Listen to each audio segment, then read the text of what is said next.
안녕하세요. 법무법인 리엠파트너스 이승재 변호사입니다. 안녕하세요. 김하희 변호사입니다. 최근 낮과 밤을 가리지 않고 극심한 더위가 계속되고 있습니다. 밤늦게 지인과 모여 시원하게 술을 마시면서 열대야를 이겨내는 분들이 많은데요. 이때 조심해야 할 것이 바로 음주운전입니다. 최근 법원은 음주운전을 무고한 생명을 위협하는 중대한 범죄라고 보아 혐의가 인정되는 경우 엄중한 처벌을 내리고 있습니다. 예, 여름철 번화가나 여름 휴가지에서 음주운전을 하다가 적발돼서 저희 법무법인을 찾아주시는 분들이 점점 많아지고 있는데요.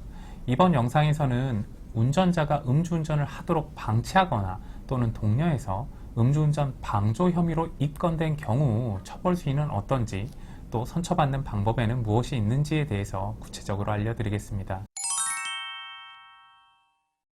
친구들과 다 함께 피서지에서 술을 마시던 중 술을 상대적으로 덜 마신 친구에게 운전대를 부탁하는 상황이 발생할 수 있습니다.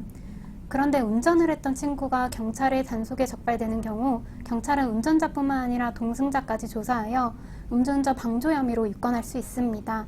예, 운전자가 음주운전을 한다는 사실을 알면서도 이를 말리지 않고 오히려 운전을 하도록 독려한 정황이 인정된다면 음주운전 방조죄가 성립할 수 있는 것인데요. 음주운전자에게 차 키를 준 경우, 또 상사가 회사 후배에게 음주운전을 하도록 지시한 경우 혐의가 인정될 수 있고요. 대리기사가 올 수 없는 지역에서 술을 판매한 경우도 경우에 따라서는 음주운전 방조죄로 처벌될 가능성이 있습니다.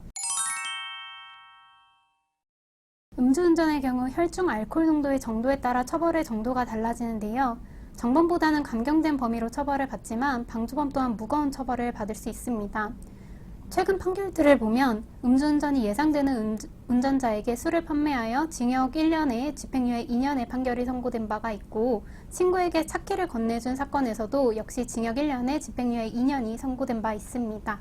예, 운전자가 어떠한 상황에서 어떠한 경위로 음주운전을 하게 되었는지, 그리고 방조 혐의로 입건된 사람은 이에 어떻게 관련되어 있는지에 따라서 중한 징역형이 선고될 수도 있고, 또 경우에 따라서는 벌금형이 내려질 수도 있는데요. 앞서 말씀드렸듯이 최근 법원에서는 음주운전 사건에 대해 중한 징역형을 선고하는 추세인 만큼 어떠한 사전 준비 없이 안일하게 대응하시기보다는 형사 전문 변호사의 조력을 받아서 선처를 받을 수 있는 구체적인 방법을 찾으셔야만 할 겁니다. 사실 음주운전에 대한 사회적 시선이 매우 나빠진 만큼 선처나 구제를 받는 것은 쉽지 않습니다.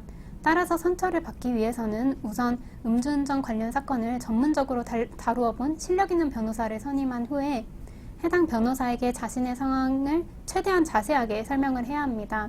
이후 변호사의 조언에 따라 자신에게 유리한 상황을 잘 반영할 수 있는 진술 방향을 준비해야 합니다.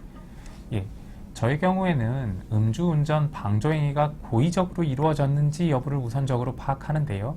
이후에 방조행위로 인해 발생한 사건의 규모 및 중대성을 분석하고요. 관련 전과가 있는지를 또 확인합니다. 피해자와의 관련된 합의 가능성 여부 등 여러 가지 측면을 철저하게 검토한 후에 최선의 결과를 얻을 수 있는 진술 방향을 준비하는데요. 이러한 구체적인 과정 등을 통해서 개별적으로 최대한 선처를 이끌어내고 있습니다. 지금까지 음주운전 방조 혐의가 인정될 경우 처벌 수위 및 선처 방법에 대해 자세히 알아보았습니다. 각 사안에 가장 적합한 대응 방안 및 선처 방법에 대해서는 형사 전문 변호사와 개별적으로 구체적으로 상담을 받아보셔야 자세한 안내를 받으실 수 있습니다. 상담이 필요하다면 언제든지 전화 주시기 바랍니다. 감사합니다.